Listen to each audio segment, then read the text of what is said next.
ដល់ពុកម៉ែបងប្អូនថាបងប្អូននេះគឺជាកូនសិស្សនៅសាលាដីក្រហមទឹកចិត្តរបស់គាត់គឺថ្លៃថ្លាណាស់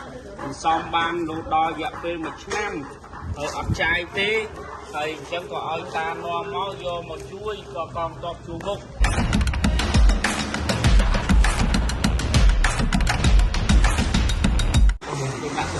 នេះគាត់យកសំបានខែហើ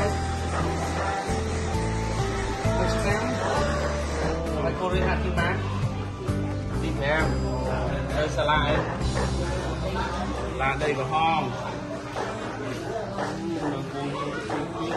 ថាតបមានសង្គ្រាមណាទឹកចិត្តប្រជាប្រពៃណាកាន់កូនជ្រូកមកខ្លួនឯងឧស្សាហ៍1ឆ្នាំហើយនេះហើយយកមកអត់ស្ដាយណាមិនបាត់ដឹងថានៅទីនេះទទួលអំណោយទទួលតែមិនដឹងតាប្រាប់ឯងអូតាប្រាប់អញ្ចឹងយកអំណោយផ្សេងរបស់គុំយកទៅអញ្ចឹងណាអរគុណណាស់ទឹកចិត្តហើយ1ឆ្នាំហើយអូបានកូនជ្រូកមកតែគាត់ឯងសុំមក1ឆ្នាំហើយឆ្នាំហើយឆ្នាំហើយកាន់ខ្លួនឯងហើយដាក់ទៅនេះបោកយ៉ាក់ចំជើងបងវា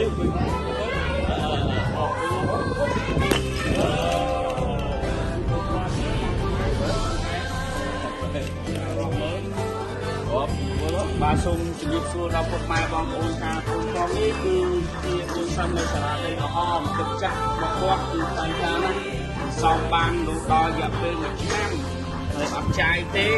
ហើយអញ្ចឹងក៏ឲ្យតានាំមកយកមកជួយក៏កងទ័ពជួមុខហើយឥឡូវនេះបោកហើយសួរទៅថាអត់មាននេះទេឆ្លាញ់កងទ័ពអាណិតកងទ័ពណាស់អញ្ចឹងថាវិការដែលខំសំនេះអូនប្រុសបោកហើយនឹងរាប់តចាំមើលថាបានប្រមាណហើយទឹកចិត្តនេះយើងនឹងដាក់ជាលក្ខណៈពិសេសមួយសម្រាប់អូនតែម្ដងធ្វើឲ្យទៅដល់ជួមុខលើក្នុងចំនួនលុយនេះបាទរាប់ពេលរាប់មួយបងអាបាងទៅអត់ចាយទេណាអញ្ចឹងគេហៅលុយទូសេះតែណាស់ទឹកចិត្តនិយាយណាអត់វាមកខ្លួនឯងចាក់ទៅតឡើងទេ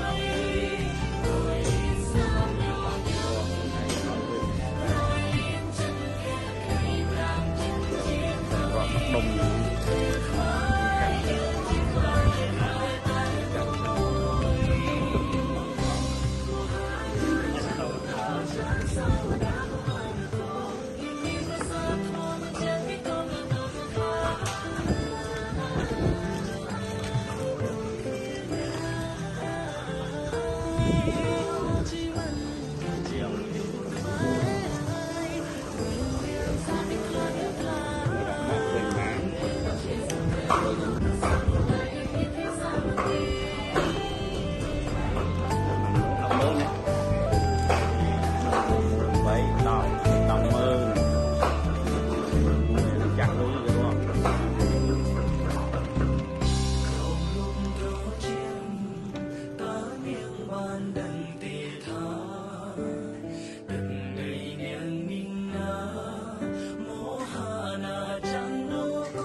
ចិត្តយកលុយនេះបាក់កញ្ចប់នេះជូនកងទ័ពហើយអ៊ំនឹងដាក់នៅក្នុងផ្ទៃរដ្ឋបាលស្រុកវិញក្នុង Facebook របស់រដ្ឋបាលស្រុកហើយអ៊ំនឹងផុសរូបមួយផ្ទាល់